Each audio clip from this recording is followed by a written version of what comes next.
तो फिल्म शुरू होती है परी से, जो मेन कैरेक्टर है। उसके पेरेंट्स बचपन में ही मर गए थे, जिससे वो बिल्कुल अकेली रह गई। उसकी माँ की दोस्त इस्मत आंटी ने हर मुश्किल वक्त में उसका साथ दिया। परी के पास अपने माँ बाप की कोई यादें नहीं थी।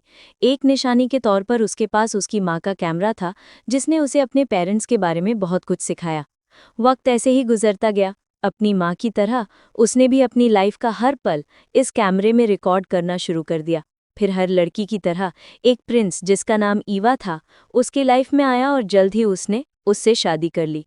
पहले तो सब कुछ नॉर्मल था, लेकिन शादी के बाद परी की लाइफ में अजीब चीजें होने लगी। शादी से पहले वो कभी नहीं डरती थी, लेकिन शादी के बाद वो ज्यादा से ज्यादा डरने लगी, क्योंकि उसने अपनी माँ की रूह को देखा और ये सब काफी अजीब था। वो अपने हस्बैंड ईवा को भी बताती है कि वो हर रात अपनी माँ की रूह देखती है। ईवा उसे कहता है कि ये उसका वहम है। ईवा की बात मानकर वो अपने ख्यालों को इग्नोर करने लगती है, लेकिन जैसे ही रात होती है उसे अपने लाउंज में फिर से अजीब आवाज़ें आती हैं। डर कर वो लाइट लेकर बाहर जाती है और देखती है कि उसकी माँ की रूह वहाँ खड़ी है, एक खौफनाक शक्ल में, जिसके मुंह में बहुत सारे काले कीड़े थे। डर कर वो अपने कमरे में वापस आती है और सुबह फिर ईवा को सारी कहानी बताती है, मगर ईवा अब भी उसे रिलैक्स रहने को कहता है और काम पर चला जाता है। उसके जाने के बाद परी घर के कामकाज शुरू करती है और हम देखते हैं कि वो रूह बार बार बीच में आती है, परी के काम में खलल डालती है। कभी उसका वैक्यूम क्लीनर ले जाती है, कभी गंदगी फैला देती है। जब परी ये सब झेल रही होती है, अचानक पीछे से एक लड़का आता है जो उसे डरा देता है। लेकिन फिर उसने देखा कि वो कॉरन था, उसका बचपन का दोस्त और इस्मत आंटी का बेटा। उन्होंने अपना बचपन साथ गुजारा था और साथ काम भी करते थे। उन्होंने थोड़ी देर बातें की और परी ने कॉरन को समझाया, देखो अब चीज़ें पहले जैसी नहीं हैं, मेरी शादी हो गई है, तुम्हें अपने मजाक में एहतियात बरतनी चाहिए और इस घर में तभी आना जब ईवा घर पर हो। कॉरन को बुरा लगा, लेकिन उसने कुछ नहीं कहा। जाने से पहले उसने पूछा कि वॉशरूम कहाँ है। परी ने उसे वॉशरूम का रास्ता दिखाया, जिसके बाद कॉरन चला गया। परी अपने कामों में वापस लग गई। उसने घर सेट करना शुरू किया और एक पुरानी संदूक खोली जो वो घर से लाई थी, जिसमें से उसे सामान निकालकर घर में सेट करना था। लेकिन जैसे ही उसने संदूक खोली, कुछ ऐसा हुआ जिसका उसे पता न चला। उसे अपने घर में मुर्दा लोग दिखने लगे और इस बार बहुत सारी रूहें थीं। वो डर गई और चीखने लगी और ईवा आकर उसे संभालने लगा। ईवा उसे होश में लाया और दिखाया कि वहाँ कुछ नहीं था जिससे वो डर रही थी। उसने यकीन दिलाया कि उसने अभी किसी को मुर्दा पड़े देखा था, जिसके पास काले कपड़ों में कुछ और रूहें थीं। लेकिन ईवा ने उसकी बातों को इग्नोर कर दिया। इस बार भी ईवा ने सोचना शुरू कर दिया था कि वो पागल हो गई है। खुद को साबित करने के लिए परी ने फैसला किया कि वो सब कुछ रिकॉर्ड करेगी जो उसके साथ होता है। जब रूहों ने उसे रात में फिर से परेशान किया, परी ने उन्हें रिकॉर्ड कर लिया। जब वो सुबह उठी और ईवा को दिखाने के लिए कैमरा खोला, उसने देखा कि वीडियो से सब कुछ गायब हो गया था। परी फिर कॉरन के पास मदद के लिए गई, उसे अपना कैमरा दिया और कहा कि सारी फुटेज चेक करो, देखो, मुझे बताओ क्या चीज़ मुझे डरा रही है। कॉरन फुटेज देखते हुए उसे डर लगने लगा। उसे महसूस हुआ कि जैसे कोई उसके पीछे खड़ा है। डर कर वो काउच से उठ गया। जब वो काउच को देखने के लिए मुड़ा, उसने अपनी माँ को देखा, जो चेहरे पर पर्दा डालकर कुछ कर रही थी। अचानक उसने परी की माँ को अपने पीछे खड़ा देखा, उसी हालत में जैसे परी को दिखती थी। वो डर गया और उसने परी को सब कुछ बता दिया। ये तुम्हारी माँ की रूह है तुम्हारे पीछे। परी और भी डर गई। ये जानने के बाद उसकी माँ के अलावा दूसरी रूहें भी उसे परेशान करने लगी। वो उसके बेडरूम तक आ गईं। जब भी परी डर कर उठती, ईवा समझता कि वो पागल हो गई है और उसे वापस सुला देता। वो उसकी बात नहीं सुनता था। परी ने पक्का कर लिया था कि वो ईवा को यकीन दिलाकर रहेगी, इसीलिए वो बार बार कॉरन से मदद के लिए मिल रही थी। इससे ईवा के शक बढ़ गए। उसे लगने लगा कि कॉरन और परी की दोस्ती हद से आगे निकल गई है। उसे यकीन हो गया कि परी उसे धोखा दे रही है। वो एक दिन कॉरन के घर भी पहुंच गया जब परी वहां थी। कॉरन परी को दिखा रहा था कि उसकी फुटेज में एक साया रिकॉर्ड हुआ था, जो ईवा को सच का यकीन दिलाने के लिए काफी था। परी ये देखकर बहुत खुश हुई, लेकिन तभी ईवा आ गया और उन्हें गलत समझ बैठा। वो कॉरन को मारने लगा और परी कहती रही, ईवा, ये वो नहीं है जो तुम समझ रहे हो। ईवा ने फिर भी यकीन नहीं किया तो परी गुस्से में चली गई। ईवा कॉरन को बुरा भला कहता रहा। फिर कॉरन ने उसे ठंडा किया और कहा, सुनो, तुम्हें अपनी बीवी पर भरोसा करना चाहिए। सिर्फ इतना ही नहीं, तुम्हें इस मुश्किल वक्त में उसका साथ देना चाहिए। तुम जानते हो वो किस बुरी सिचुएशन में है। किसी ने उस पर जादू करवाया है और इतने सारे साये उसे परेशान कर रहे हैं, उसकी जिंदगी बर्बाद कर रहे हैं। वो सब कुछ सह सकती है, लेकिन तुम समझते हो कि वो पागल हो गई है। तुम्हें ये सब कैसे पता? ईवा ने पूछा। तो कॉनन ने बताया कि क्योंकि मेरी माँ भी काला जादू करना जानती है, इसीलिए मुझे ये चीजें पता हैं। ईवा को यकीन दिलाने के लिए उसने ईवा के घर में नजर आने वाले भूत की फुटेज दिखाई। ये देखकर ईवा को भी परी पर यकीन आने लगा। ईवा ने भी परी की मदद करने का फैसला किया। मगर घर पर यह दिखाया जाता है कि जब ईवा दूर था, परी को वो रूहें फिर से परेशान कर रही थी। परी की माँ की रूह ही थी जिसे वो देख सकती थी। वो उसे ज्यादा कुछ नहीं कहती थी, लेकिन कोई इस्मत आंटी की शक्ल में भी उसे परेशान करता और डराता था। सोचने के बाद परी को एहसास हुआ कि उसे इस्मत आंटी के पास जाना चाहिए और उनसे ये जादू तुड़वाना चाहिए। ईवा के उठने से पहले वो अपने गांव के लिए निकल गई। बेचारा ईवा बहुत परेशान हो गया। उसने परी को कई कॉल्स की, लेकिन परी का फोन बंद जा रहा था। वो कॉरन के घर भी परी को चेक करने गया, लेकिन वो वहां भी नहीं थी। दिखाया जाता है कि परी इस्मत आंटी के पास पहुंच गई थी और इस्मत आंटी को सब कुछ बता दिया था कि कैसे उसे शुरू में सिर्फ अपनी माँ की रूह काले चेहरे के साथ दिखती थी। फिर कई दूसरी रूहों ने उसे परेशान करना शुरू कर दिया, यहाँ तक कि उसे एक रूह इस्मत आंटी की शक्ल में भी दिखी। उसने कहा, मुझे समझ नहीं आ रहा कि वो मेरे पीछे क्यों पड़ी हैं।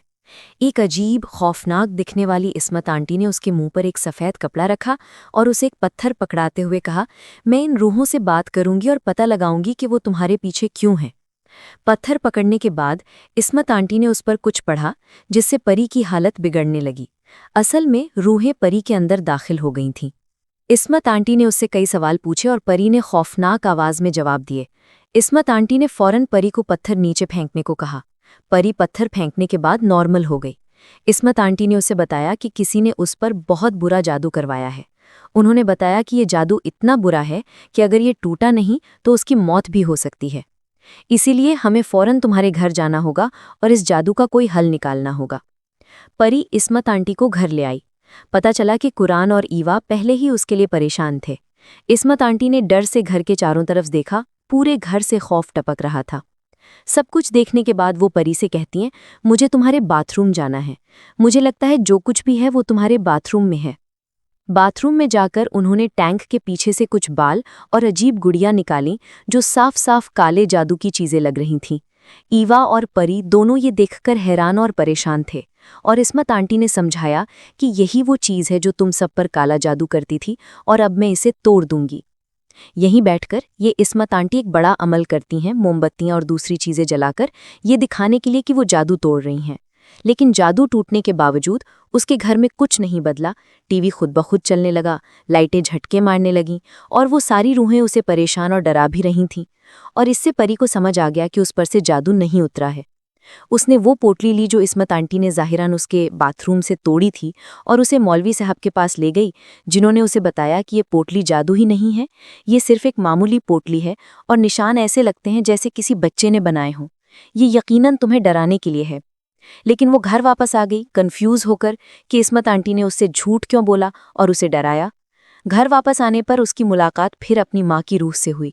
इस बार वो पहले जितनी खौफनाक नहीं लग रही थी। उसने इशारे देना शुरू कर दिए, जैसे वो परी को कुछ बताना चाह रही हो। उन इशारों का इस्तेमाल करते हुए परी ने कई कैसेट्स चलाईं और एक के बाद एक उसे खौफनाक सच पता चला। असल में कुरान परी से प्यार करता था, वो उसे शादी करना चाहता था।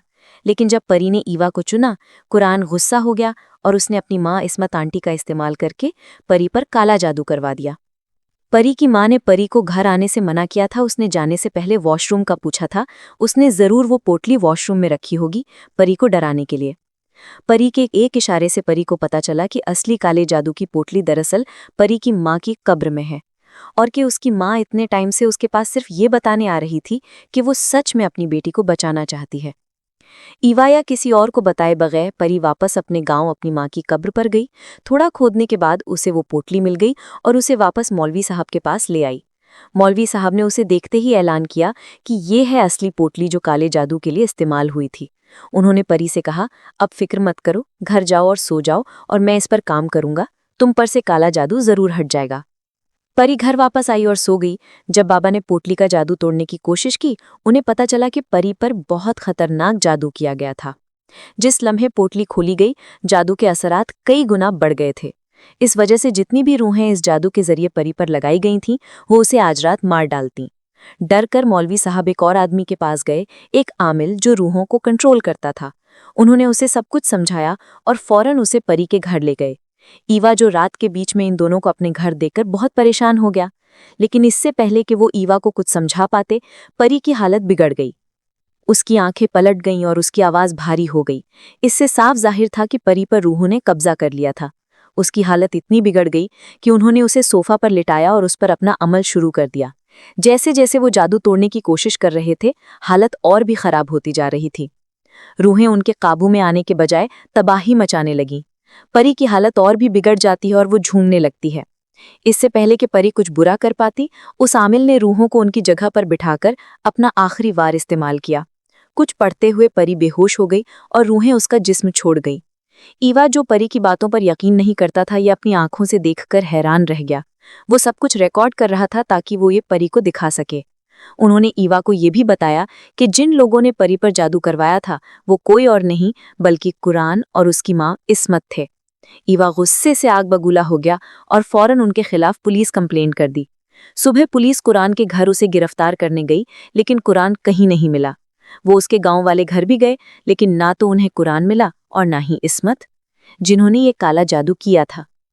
क्योंकि कुरान को पहले ही पता चल गया था कि परी को सच पता चल गया है, तो वो जानता था कि पुलिस उन्हें गिरफ्तार करने जरूर आएगी।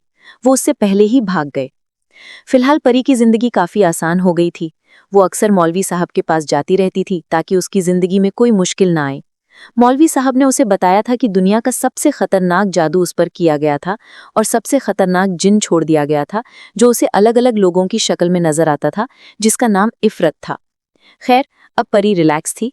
कुछ टाइम बाद उसे बड़ी खबर मिली। परी माँ बनने वाली थी।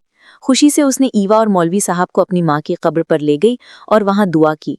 लेकिन इसके बावजूद उसका दिल अभी भी बेचैन था, क्योंकि वो जानती थी कि कुरान और इस्मत आंटी पुलिस को नहीं मिले हैं और कि वो उस पर दोबारा अपने जादू से हमला कर सकते हैं। और यही मूवी खत्म होती है, उसकी घबराहट और उसकी बेचैनी दिखाते हुए।